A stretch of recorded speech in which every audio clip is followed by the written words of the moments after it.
Hey guys, welcome back for another episode of The Suited Shootist. Again, coming to you from my closet. As mentioned from last week's video, I'm not doing any jewelry. I'm keeping the cuffs undone. Got a jacked up thumb and all of that. Trousers don't come into play because we're only talking about sports jackets this week, but I'm still using this foundation of a pair of dark denim and a white dress shirt because if this is your foundation, you have some room to play with.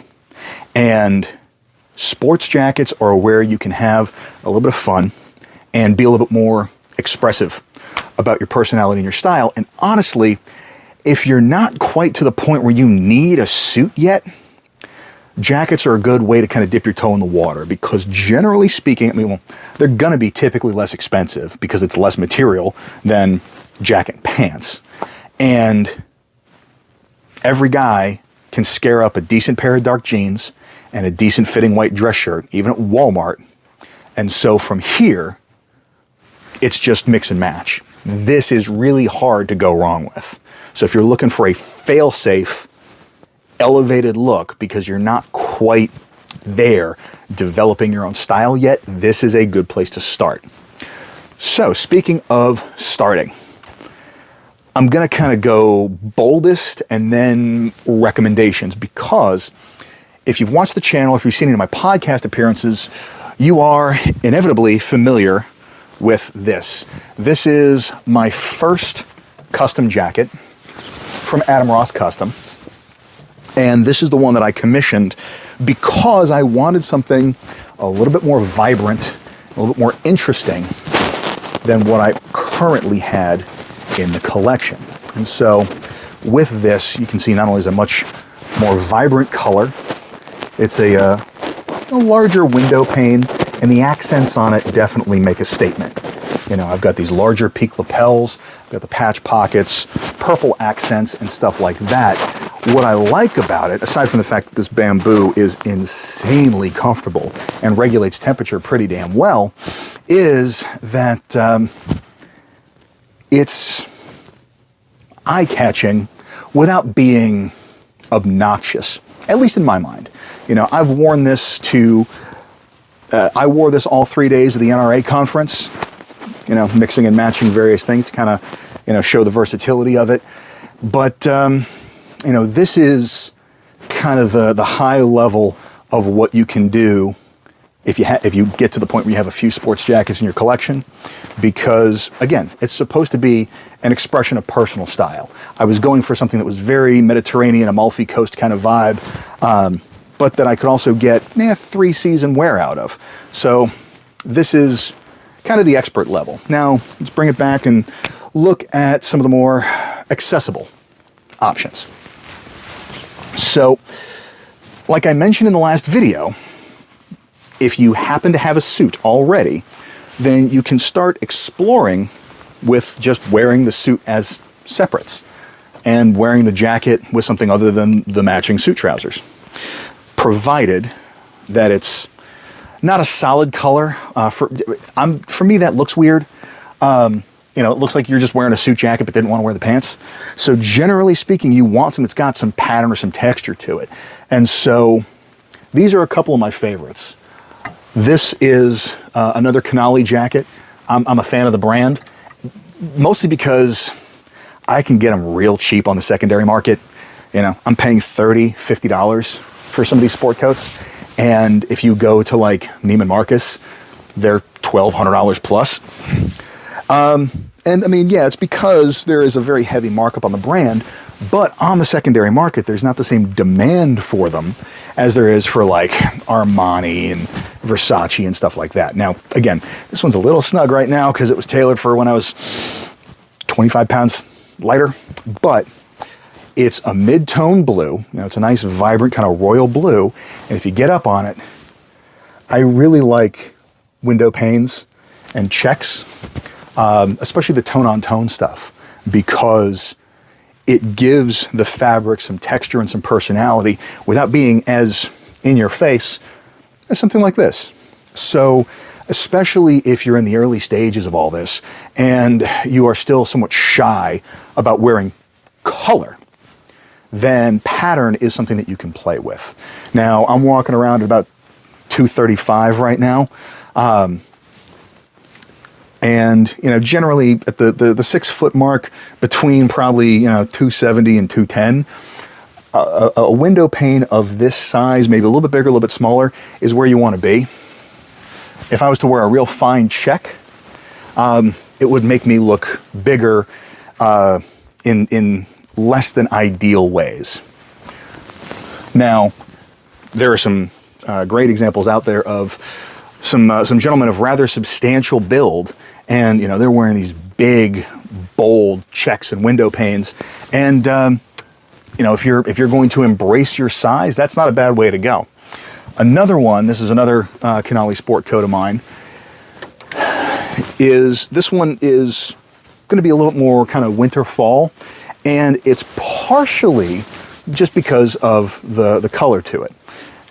The base of it is a bit more of kind of an olive drab, but this one's a Glen check.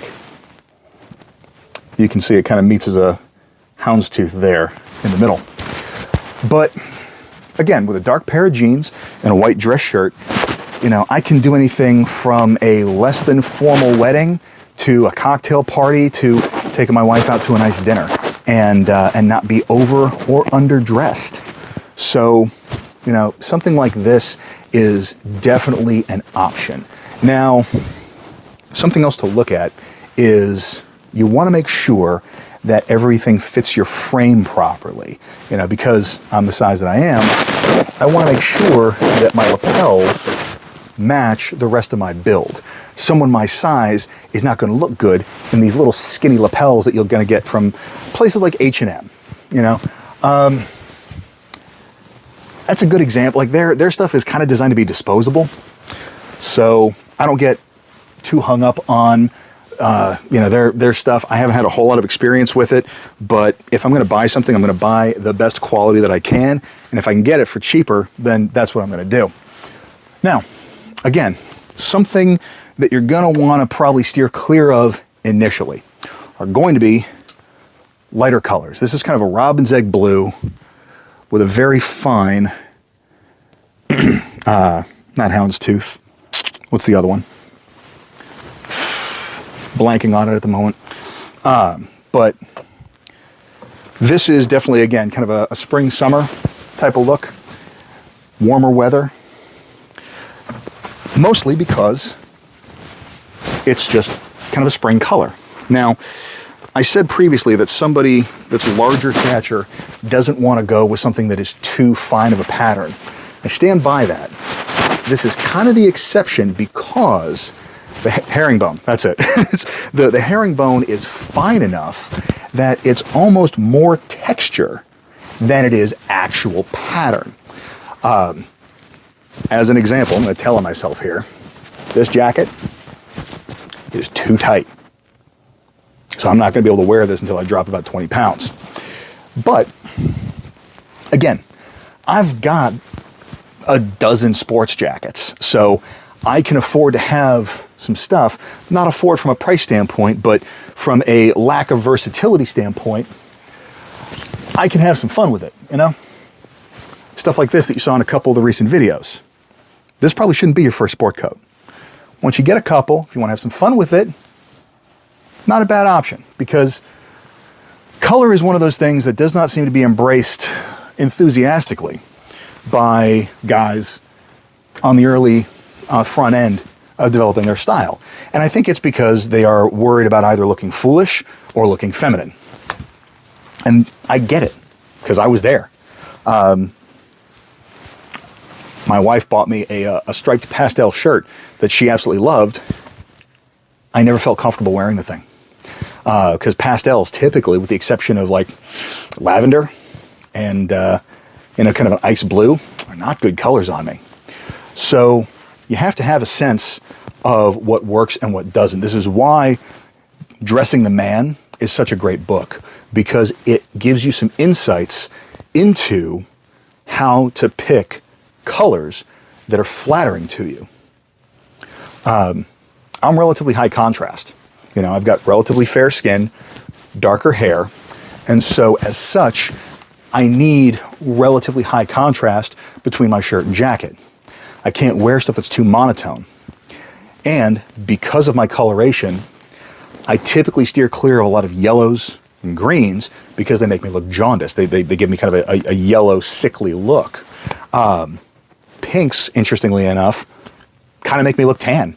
That was a recent discovery from messing around with some stuff. So, do you have any sport coats in your closet? If so, I want to hear about it. You'll notice probably the most popular sport coat is absent here, the blazer. For me, it's a little too stuffy, it's a little too prep, it's a little too old money. It's not really my vibe. I grew up with that in the, when I was in DC, the kind of yacht club crowd. So that whole thing, I kind of have a little bit of a sour taste in my mouth. But I've really, as you may be able to tell, leaned heavily into kind of the more Italian style, partially because it's my heritage, but also just because it feels a bit more natural and the coloration suits my complexion. So it's kind of a little bit of a cheat code there. But yeah, so if you have any sports jackets, if you have a favorite, I want to hear about it down below. If you're struggling to find one, put that down there as well. And one thing that I'm thinking about doing over on the Patreon in the not too distant future is doing a tutorial of how I shop on Poshmark. Because again, I would not be able to have this extensive of a wardrobe if I was paying retail by any stretch of the imagination.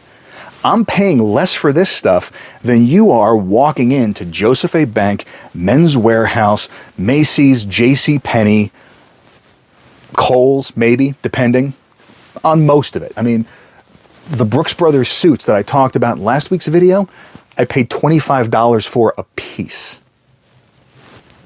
Now, is it their top of the line suit? No. Is it, glued construction? I haven't cut open to it, but I probably. But for $25, I'm okay with that because I can't walk into, any store that I can think of and buy a suit for $25. Now I got maybe $30 of alteration in them too.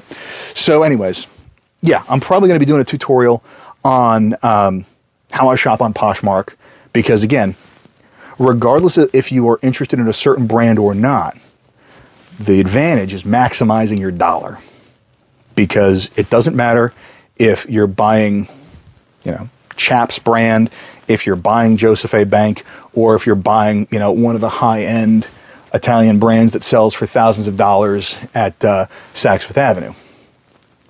There's no point in spending more money than you have to. And that tends to be one of the barriers to entry for people. So if you're interested on that, sign up for the Patreon. So I'm going to be doing that here in the not too distant future. The ball gowns and everything else, that's probably going to be its own video. So we'll see.